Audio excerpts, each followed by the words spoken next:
the success that you saw last night had everything to do with the planning, with the fact that they moved in with precision, with surprise.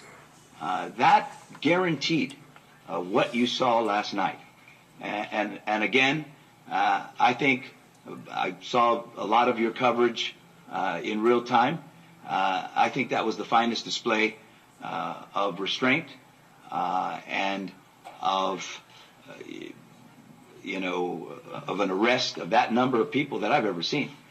So that's what it was. And we were very, very clear about that. Would you like to add? Just, if we'd have done it Sunday night, we'd have dealt with double the number of people we dealt with last night. Would have been twice as difficult. The surprise action would have been impossible. It just made much more sense. Remember, this is public safety is our job. It's not to enforce artificial deadlines in order to meet the news cycle.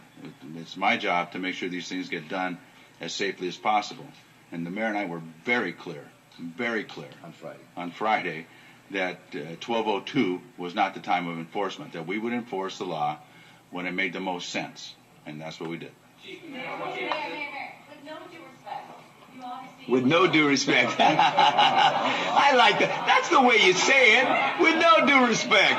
Yeah. I like you better than the rest. Yeah.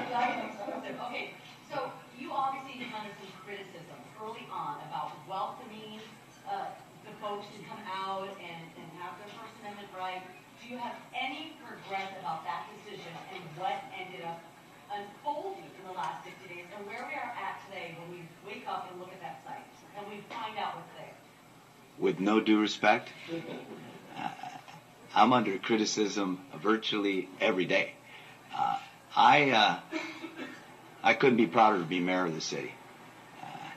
Whether people like me or don't, whether they agree with me or not, I can tell you that I feel very honored to be in this job. I take the lumps with it. I have not responded in any way to that criticism because I understand it comes with the turf. What would I have done differently? We'll have an opportunity. We do after-action reports, all of us. My staff will do the same. We'll look at what we did that we thought made sense, what we didn't. We haven't gone through that review yet. I can tell you that I maintain, and I continue, a respect for many of the goals of this group. But I also said early on that it wasn't sustainable.